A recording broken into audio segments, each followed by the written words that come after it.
60টি বর্জনীয়র 1 number, বিলম্বে ইফতার করবেন না কখনো। 1 নাম্বার, দেরি করে ইফতার করা নিষিদ্ধ। ইহুদিরা দেরি করে ইফতার করে। লা ইয়াজালুন নাসু আলা খাইরিন মা আজ্জালুল ফিতরা। বিশ্বনবী বলেছেন, এই উম্মত যতদিন আগে আগে ইফতার করবে, এই উম্মতের কপাল থেকে কল্যাণ কেউ ছিনিয়ে নিতে পারবে না। চিল্লায় বলেন ঠিক কি না? আজানের জন্য বসে থাকবেন না, সময় দেখবেন। স্থানীয় সময় যখন সূর্যাস্ত হওয়া মাত্রই বিসমিল্লাহ, খেজুর খেয়ে ফেলবো। পারবেন তো নাকি দেরি করবেন? 2 নাম্বার, রমাদানের পবিত্রতা বজায় রাখবো। কোনো তর্ক বিতর্ক অশ্লীলতায় আমরা জড়াবো না, ঝগড়া করবো না, সরাসরিও না, ফেসবুকেও না। করবেন কেউ গালি দিলে বলবেন ইন্নিমরুউন সায়েম, আমি রোজাদার।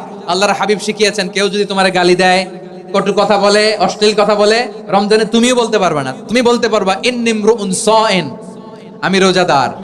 আজকে থেকে নিয়ত করেন, রমজানে কেউ গালি দিলে আপনি একটা গালি দিবেন নাকি? কি বলবেন? রোজাদার, রমজানের পবিত্রতা আমি ভঙ্গ করতে পারবো না। অশ্লীল নাটক সিনেমা আমরা দেখবো না। ব্যাড হ্যাবিট থাকলে রমাদানে এটা ছাড়ার মহা সুযোগ। স্মোকিং এর অভ্যাস আছে অনেকের, ঠিক কিনা?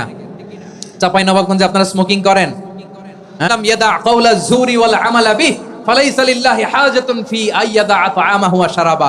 যে রমজানে মিথ্যা কথা, মিথ্যা কাজ, মিথ্যা সাক্ষী ছাড়তে পারে নাই, তার না খেয়ে থাকা, উপবাস থাকা দিয়ে আল্লাহর কিছু যায় আসে না। এজন্য মিথ্যার সাথে আমাদের কোনো সম্পর্ক আছে? মিথ্যা বলবো না। 4 নাম্বার, অপচয় করব না। ইন্নাল মুবাযযিরিনা কানু ইখওয়ানাশ শায়াতিন ওয়া কানা শাইতানু লিরাব্বিহি কাফুরা। অপচয়কারী শয়তানের ভাই।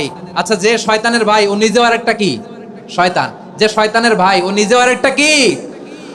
অপচয় করব না। ইফতারি করতে যে আমরা অনেকে অপচয় করি, এগুলো করবেন আপনারা না। অপচয় করব না। 5 নম্বরে, রিয়া, লোক দেখানো ইবাদত আমরা করব না। লোক দেখানোর জন্য নামাজ, রোজা, জিকির, তেলাওয়াত, দান, সদকা এগুলো করলে আল্লাহর দরবারে এগুলো কবুল হবে? বিশ্বনবী বলেন, দাজ্জালের ফিতনার চেয়ে একটা বড় ফিতনার ভয় আমি করি। সেটা কি? আর রিয়া, শো অফ মেন্টালিটি, লোক দেখানো মানসিকতা। এটা থেকে আমরা বিরত থাকবো ইনশাআল্লাহ। 6 নাম্বার, অনেক গুরুত্বপূর্ণ। ব্যবসায়ী ভাইয়েরা, ব্যবসা করেন কারা কারা? হাত তুলে দেখান তো আমারে।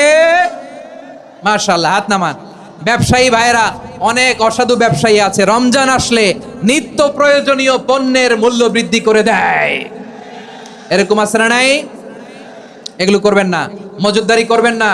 পণ্যের কৃত্রিম সংকট বাজারে করবেন না। আপনি লাখ টাকা কামায়া ভাবছেন যে রোজাদারদের কষ্ট দিয়ে ধনী হবেন। এমন রোগ আল্লাহ আপনারে দিবে, কোটি টাকা দিয়েও আপনি হাসপাতালের বিল পরিশোধ করার ক্ষমতা আপনার হবে না। খবরদার। আর শেষ বয়সে দেখবেন কি কষ্ট আপনার হয়। আপনি রোজাদারদের কষ্ট দিচ্ছেন, আল্লাহ আপনার সুখে রাখবে? আল্লাহর দোহাই লাগে, আমার ব্যবসায়ী ভাইয়েরা এটা করবেন না। আরব বিশ্বে আমরা দেখেছি, আরব বিশ্বের